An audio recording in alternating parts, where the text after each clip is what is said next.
morning, Cardinals fans. How is everyone? Hey, I missed you guys yesterday. Everyone doing okay? Managing? Sort of? Ish?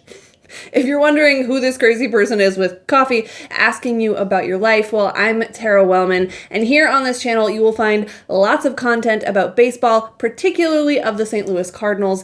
Variety. There's new stuff almost every day, but for sure every week. And in this video in particular, I will be giving you the rundown on what happened with the Cardinals on the field last night at Busch Stadium against the Cincinnati Reds. Now, if you like what you see and you're interested in more, feel free to subscribe or give this video a thumbs up. I mean, it's super helpful if you do, but no pressure. Totally no pressure. Let's just dive right into the story of last night, shall we? We pick things up with our potential hero, Miles Mikolas, as he was trying to follow up his 8-inning gem in his last outing and trying to keep the Cardinals' winning streak alive and push it to 6 games. Now, if you saw the game, you already know that things didn't go quite how Mike drew it up. The ice-cold Cincinnati bats found some sort of power stone, evidently, thanks in part to some pitches from Mikolas and company that were too straight and too over the plate. I'm a poet and I didn't even know it. It was not so poetic, however, to watch Eugenio Suarez, Jesse Winker, and Joey Votto continue the trend of opponents hitting solo home runs against the Cardinals. That, plus a boring old RBI base hit, had the Cardinals down by 4 runs in the 4th with just 3 hits of their own on the night, 2 of which were bunts. You know, if there's such a thing as a terrible time for a day off, it's in the middle of a winning streak when 1 through 9 in the lineup are swinging the bat well. Like home runs, off days, while good in theory, kill momentum. In the 5th inning, Miles Mikolas was out of the game in favor of potential offense, and Matt Carpenter singled with 1 out. Then Paul Goldschmidt, aka Captain America, was hit by a pitch. And we all know it was the pitch that was damaged, not Goldie. Now, before last week, I would have been terrified of this scenario.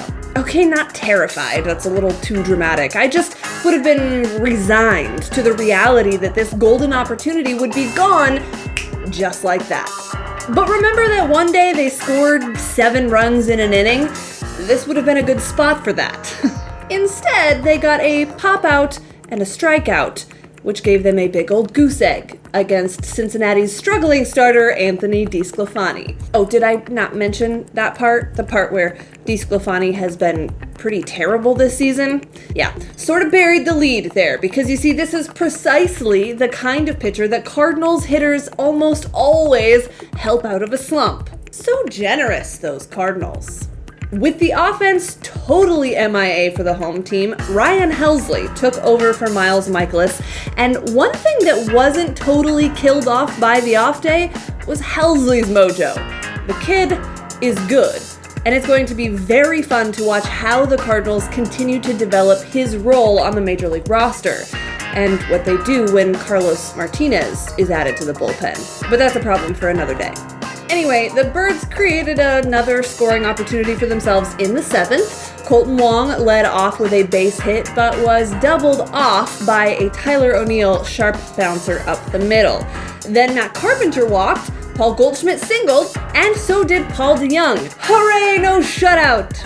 Only for Marcell Ozuna, the tying run, to pop it up on the infield for the 3rd out. But they scored! All it took was getting the struggling DeSclafani out of the game. Or something.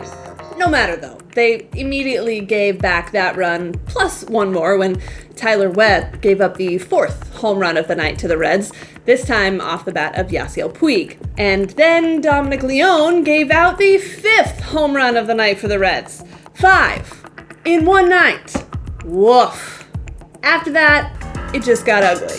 Like someone call in a position player to pitch ugly.